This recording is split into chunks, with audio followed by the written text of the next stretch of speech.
My name is Emily Carter. I'm 34. And at my brother's MBA celebration, Mom lifted her glass and announced, "Emily will pay his $120,000 tuition. She doesn't have kids." She said it like my life had left an unused line in the family budget. Before I continue, let me know in the comments, have you subscribed to the channel or not?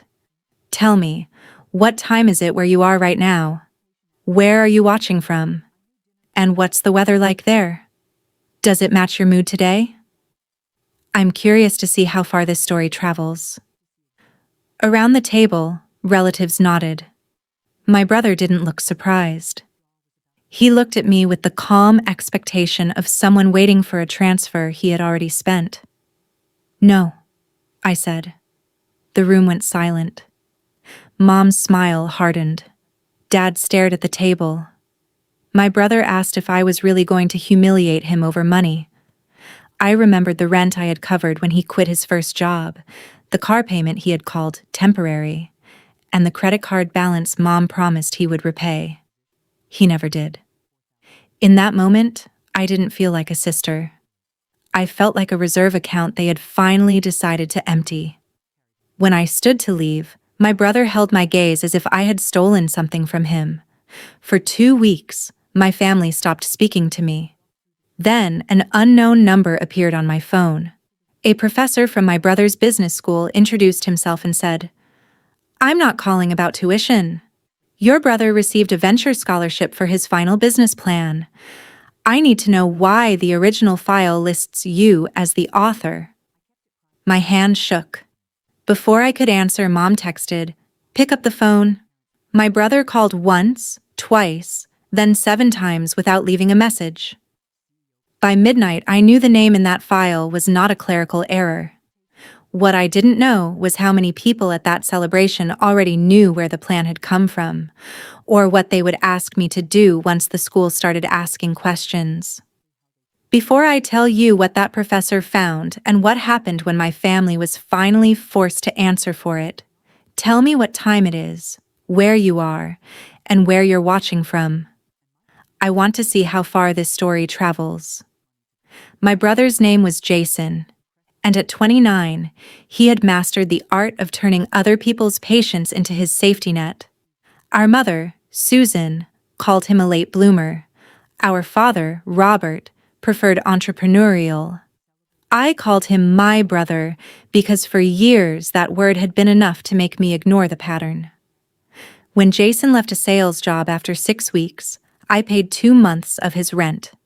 When his car was nearly repossessed, I covered the balance after he promised to repay me from his next commission. He sent $200, then bought a new phone.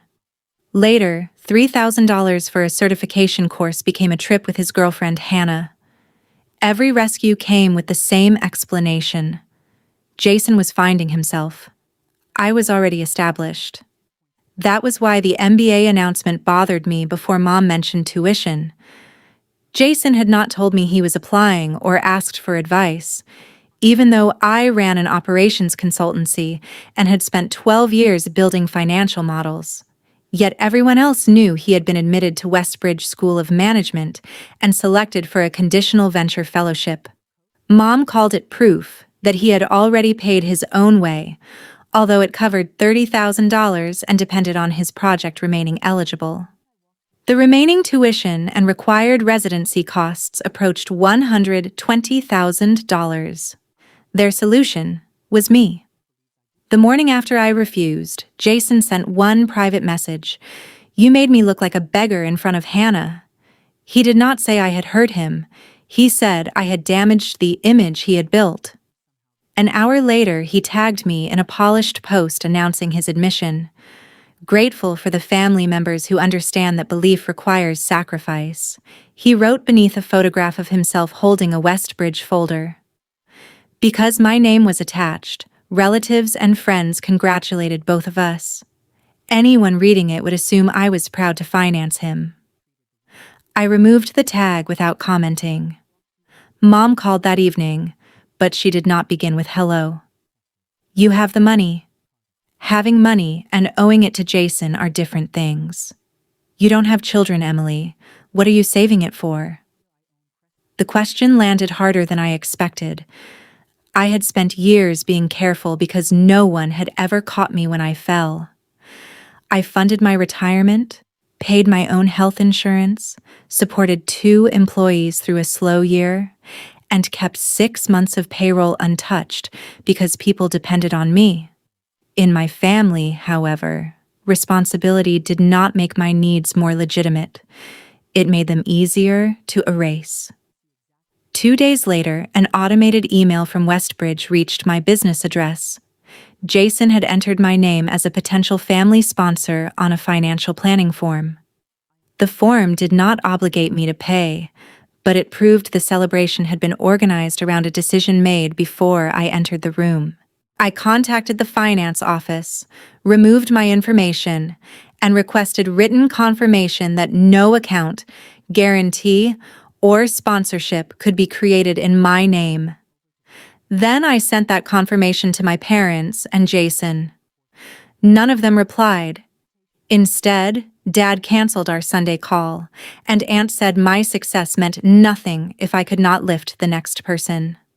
Hannah left a voicemail warning that my refusal might send Jason back into a very dark place. They were assigning me responsibility for whatever he chose to do next. For the first time, I noticed how often I had been asked to be the reasonable one. I was expected to absorb rude comments because Jason was insecure, cover expenses because my parents were tired, and forgive broken promises because holding him accountable would create conflict. Have you ever been labeled the responsible one only because you were single, financially stable, and less likely to make a scene? A week passed. Then Jason sent an email with the subject line, "Last chance." It contained no apology and no budget. He attached the school's tuition schedule and highlighted the first payment date. Beneath it, he wrote, "If I lose this opportunity, everyone will know why." I did not answer. 3 days later, the professor called, and suddenly the money was no longer the ugliest thing my family believed they could take from me. The professor's name was Michael Bennett, director of Westbridge's Venture Lab.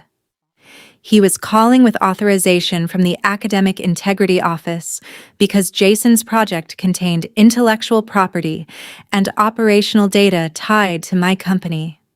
The committee was preserving evidence and verifying authorship before interviewing him. I closed my office door. My fingers felt numb against the phone. Jason's submission was called Nightbridge, a network of evening child care centers for parents whose shifts ended after ordinary daycare closed. It included site criteria, staffing ratios, licensing assumptions, customer interviews, and a 5-year model.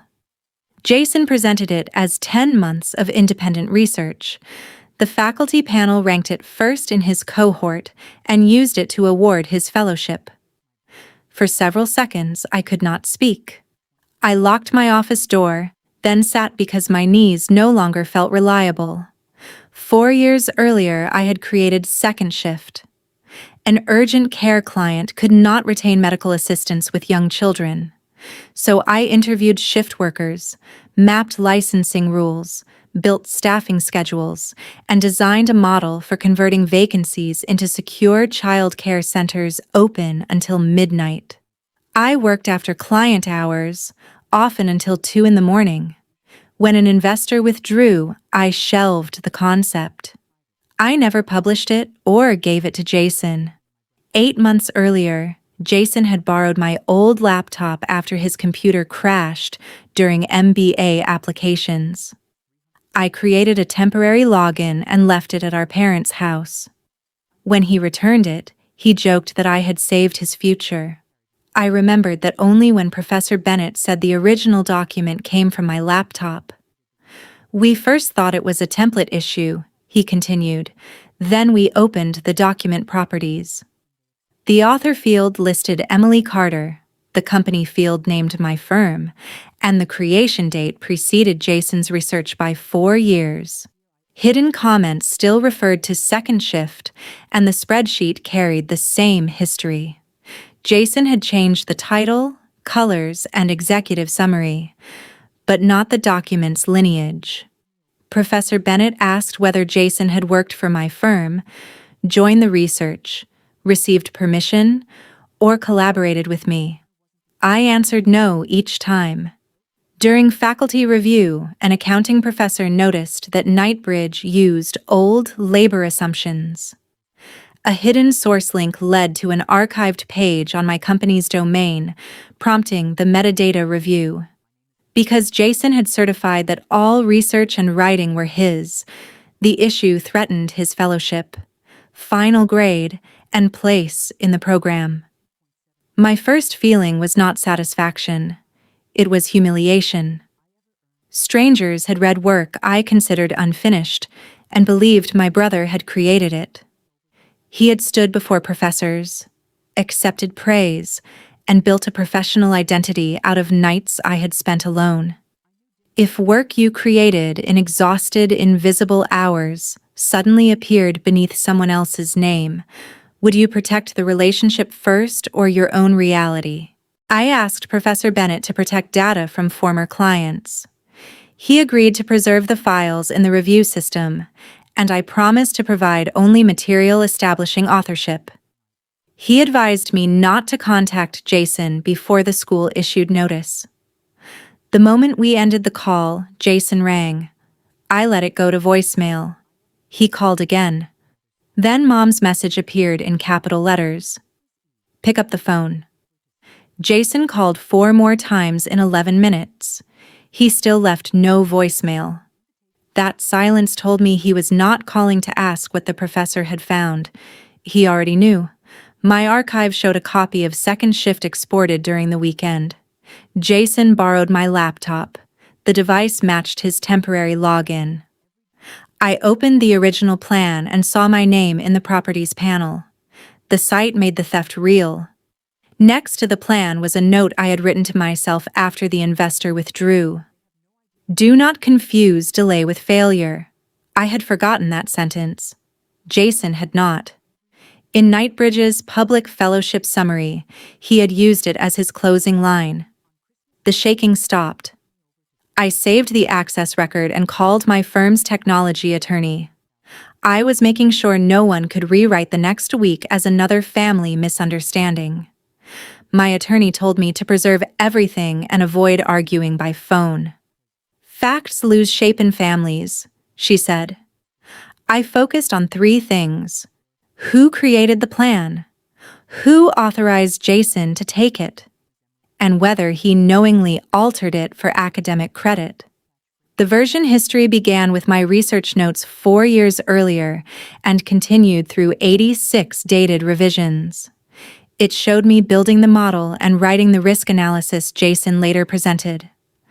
A copy was exported through his temporary account. Months later, that branch reappeared as Knightbridge with my title removed. The second answer hurt more. Jason had emailed that his entrepreneurship module required a venture concept and asked me to give him something strong enough to impress the panel.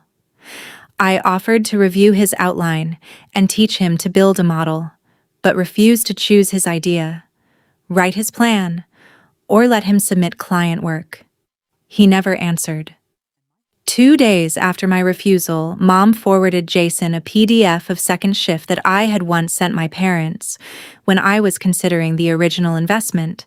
Her message read, "Use this. Emily abandoned it and she has plenty of other ideas. Change the name so she doesn't get territorial." Jason replied, "What if she recognizes the numbers?" Dad entered the thread 11 minutes later. "She won't see the final project unless somebody creates a problem." I read those messages until the screen dimmed. Mom remembered how hard I had worked and had listened when the investor withdrew. Yet to her, my disappointment did not make the work mine. It made the work available. I remembered the Saturday I had offered to help Jason. I had cleared my calendar, prepared a blank forecasting template, and bought the coffee he liked. He never arrived. Mom later said he felt judged by the idea of being taught by his sister. Now I understood that he had not rejected my help. He had rejected the part where help required effort. And Mom had protected him from that discomfort by handing him the finished answer. The third answer came from a freelancer's instruction sheet. Jason wrote, "Keep the unit economics. Say I interviewed 412 local parents. We don't have time for interviews, so build percentages that support demand." He also asked for my company name to be removed, and the origin made impossible to trace. He had knowingly hidden the source and added false data. I sent those 3 items to Professor Bennett with a statement confirming I had authorized no academic use. I excluded family insults, tuition messages, and unpaid debts. The truth was strong enough without decoration. Before pressing submit, I stared at the authorization box for nearly 10 minutes. One click could change Jason's life, but the change had started when he uploaded the plan, not when I documented it. I signed my name and sent the record. That evening, the school notified Jason of an authorship review and froze the fellowship funds. He tried me from 4 numbers. Mom sent "pick up the phone" 6 times. Dad wrote, "We need to agree on a family version before outsiders decide what happened." I responded once by email. "I will not discuss evidence by phone. Preserve all files and messages. I will attend any formal meeting arranged by Westbridge." Mom replied within a minute. "Formal meeting? This is your brother, not a criminal case. If I cooperated, Jason could lose the program and my parents might never forgive me. If I stayed quiet, the school would reward a lie and every honest student would pay for it. I wanted peace. I no longer believed silence would buy it." Westbridge scheduled an authorship conference for Tuesday. Jason called the plan a family-developed concept and brought our parents as witnesses. Hannah came as his support person. Aunt Patricia asked to attend after hearing I was using the school to punish Jason over tuition. The integrity officer admitted them only after everyone signed a confidentiality acknowledgement. The night before, I wrote 2 sentences on a card. "Answer only what you know. Do not rescue anyone from silence." I kept it in my coat pocket. I knew Jason's greatest advantage had never been evidence. It was the family's instinct to fill every uncomfortable pause with an excuse for him. Before the meeting, Mom whispered by voicemail, "You don't have to lie, just don't be so exact." Jason said the school did not care who typed first, then offered to name me as an advisor and bring me into Knightbridge when investors came. He was offering me a minor role in the business he stole from me. I almost called back to scream. Instead, I replayed Mom's email and remembered why I had refused. I wanted Jason to stand behind his own work. By stealing mine, he had turned that boundary into evidence. On Tuesday morning, I entered Westbridge carrying one thin folder. Jason arrived with both parents, his girlfriend, and my aunt. He smiled when he saw I had no laptop. He mistook the absence of a performance for the absence of proof. The conference room had no stage, audience, or screen, waiting for me to expose Jason. Professor Michael Bennett sat beside Dr. Olivia Parker, Westbridge's academic integrity officer. Dr. Parker said this was a fact-finding interview, not a final hearing, and warned that altering records after notice could become a separate violation. Mom held Jason's hand. Hannah sat against his shoulder. Aunt Patricia chose the chair beside me without looking at me. Then Professor Bennett opened the original file and asked the question my family had spent a week avoiding. "Mr. Carter, why does the earliest version of your final project identify Emily Carter as the author?" Jason said my laptop had been a shared family computer, so my name appeared automatically. Asked why the file existed 4 years before he borrowed it, he claimed we had discussed the concept for years, and I created an early shell. Describe that conversation, Professor Bennett said. Jason glanced at Mom. We talked about working parents needing childcare where at home He cleared his throat. Times. What did you contribute to the model? Jason shifted in his chair. The vision. Professor Bennett asked why the staffing formula used a blended ratio when state rules varied by age. Jason cited industry standards but could not name the ages. Asked why sites were limited to former pharmacies of a certain size, he said they were affordable. Asked what made smaller storefronts costlier to convert, he stared at the table. I knew those pharmacies already had consultation rooms, ventilation, plumbing, and parking that reduced renovation costs. I had measured 14 sites. Jason had changed the logo without learning why the numbers existed. Professor Bennett turned to me. Miss Carter, can you answer? I explained the staffing model, renovation assumptions, and retention problem that inspired the research. This was not a contest to prove I was smarter. It was a test of whether the work had a history, and I had lived it. Professor Bennett asked Jason to identify the one assumption he had changed after his supposed interviews. Jason spoke vaguely about pricing.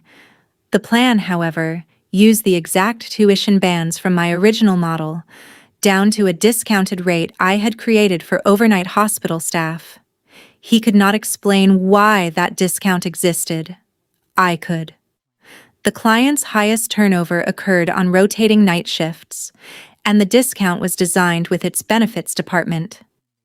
Every answer led back to a decision I had recorded years before Jason entered Westbridge.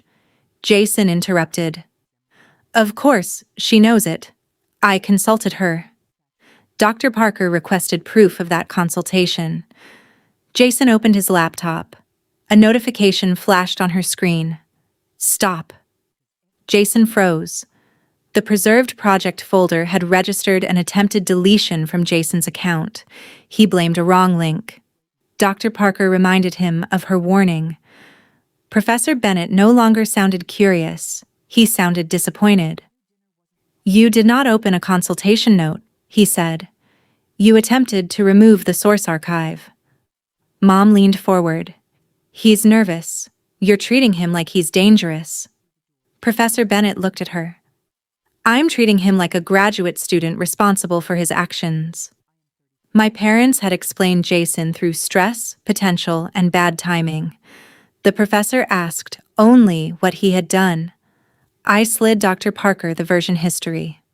She read the sequence aloud. Creation. 86 revisions under my account. Export through Jason's login. Renaming. Removal of my company details. And submission. Jason said the export proved permission. The log showed access through the temporary laptop account with no transfer message, invitation, or license. Professor Bennett asked Jason why he had not cited me. Because it was family work, Jason said. Families don't invoice each other for ideas. Dr. Parker read my offer to teach Jason, my refusal to let him submit my work, and Mom's response. Use this. Emily abandoned it. Change the name so she doesn't get territorial. Dad stared at the wall when his reply followed. She won't see the final project unless somebody creates a problem. Hearing the words aloud was worse than finding them alone. Mom had not misunderstood my boundary. She had planned around it. Dad had not been passively unaware. He had counted on my absence. I pressed the card in my pocket and let their silence remain theirs. Aunt Patricia turned toward my parents. You told us Jason earned the project himself? Dad called it a misunderstanding. No, she said. You wanted us to pressure Emily. She moved her chair fully beside mine, the first relative to cross the room in my direction. Hannah asked if Jason had claimed the child care interviews as his. He cited additional market validation, but said the platform had deleted all 412 raw responses. My final document was the freelancer's instruction sheet. Dr. Parker read Jason's request to invent percentages and preserve my economics. Hannah had helped rehearse his presentation. Now she asked, "Was any part of that story true?" Jason did not answer her. He looked at me instead. "You couldn't stand that I finally had something," he said. "You already have a company, money, your perfect independent life. I had one chance to be taken seriously, and you needed everyone to know the idea started with you." There it was. My work became less mine because I had other accomplishments. His need became ownership. He was furious that the plan could still identify me. Mom asked me to call the concept family property. Dad urged the school not to destroy Jason over a file. Professor Bennett said integrity was not a family negotiation. Jason submitted another person's work, concealed its origin, fabricated research, certified it as original, and tried to delete evidence. Hannah stood. Jason reached for her wrist, but she stepped back before he touched it. "You used Emily's work to get the fellowship," she said. "Then you used my belief in you to sell it." She picked up her bag and left without raising her voice. The door had barely closed when Jason's expression changed. He said Hannah was dramatic. The fellowship committee was elitist, and I had manipulated everyone because I knew how to sound professional. Then he demanded compensation for the months he had spent improving second shift. Even after exposure, he tried to turn the theft into labor I owed him for. Professor Bennett asked whether replacing a name and fabricating respondents were the improvements he meant. Jason had no answer. Jason shoved his chair into the wall, accused me of ruining his relationship, and threatened that the school would regret humiliating him. Dr. Parker ended the interview. Pending review. The fellowship remained frozen, the project ungraded, system access restricted, and the deletion referred to the disciplinary panel. Mom whispered that I could still fix it. I looked at Jason and the 3 documents. I didn't come to ruin his future. I came because all of you tried to build it out of work you stole from mine. No one followed me when I left. For once, they were too busy facing the person they had protected. In the elevator, I finally released the card from my fist. Its edges had cut small red lines into my palm. I felt no victory, only the strange relief of leaving a room without carrying everyone else's version of what had happened. The decision arrived 19 days later. Westbridge found Jason responsible for plagiarism, fabrication, scholarship, misrepresentation, and interference with a review. His fellowship was rescinded. The project failed, and he was dismissed from the MBA. He could seek readmission only after 3 years, and future applications required disclosure. There was no secret blacklist, but there was a documented decision he could not honestly omit. Because Jason had tied his life to the credential, the consequences spread. His graduate housing ended. A consulting firm withdrew an internship requiring good standing, and Westbridge MBA candidate vanished from his LinkedIn. Hannah ended their relationship and posted one vague sentence about ambition without honesty being performance. She never named him. My parents lost a non-refundable housing deposit and had to repay fellowship money already released. Mom blamed the school, professor, freelancer, and me. Never the person who signed the originality statement. For weeks, she called relatives before I could speak to them, describing Jason as a gifted student crushed by a technicality. But the official decision was specific, and her story weakened whenever anyone asked why a technicality involved invented interviews and an attempted deletion. The social cost did not come from me publishing his record. It came from my parents making public claims that the facts could not support. Aunt Patricia apologized, admitting it was easier to believe I was selfish than imagine the celebration was leverage. 2 cousins went silent after seeing the emails. Others said I should have handled university fraud privately because the offender shared my last name. Jason called daily, then emailed after I blocked him. If I declared second shift a family project, he offered to admit a citation error. He wanted to trade theft and invented data for a formatting mistake. His final call came from Dad's phone. I answered because Dad had recently undergone a medical test, and I thought the call might be about his health.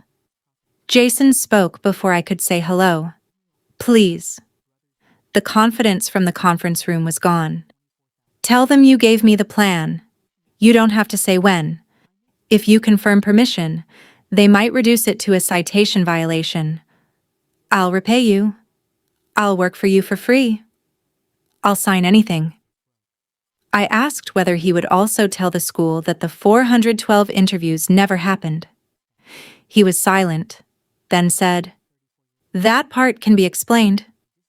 Even at his lowest point, he was not asking how to tell the truth. He was asking which lie I would carry for him. Part of me wanted to give him one condition: admit everything without bargaining, apologize to the students he beat for the fellowship, and begin again somewhere honest. But that would have turned accountability into another plan I designed for him. If he was going to change, the first step had to be his own. Mom took the phone and said, "Families survived by protecting one another." She reminded me that Jason had lost Hannah, his apartment, his internship, and 3 years of his career. "Hasn't he paid enough?" she asked. I told her consequences were not a bill I controlled. Then I said I would not submit a false statement, would not fund an appeal, and would discuss the matter only in writing. I hung up and blocked Dad's number too, until he emailed me directly about his medical results. The silence did not feel triumphant. I grieved the parents I thought I had and the brother I kept expecting to become accountable. But grief was cleaner than confusion. The school's decision made the facts impossible to edit. Jason appealed, calling second shift abandoned family property and the deletion accidental. The panel upheld every finding. He moved home and took a temporary insurance customer service job. Mom called him between programs. Meanwhile, I reopened the original second shift folder, not because Jason had made the idea valuable, but because defending it reminded me why I had created it. I contacted the urgent care executive who had inspired the research and learned that staffing shortages had become worse.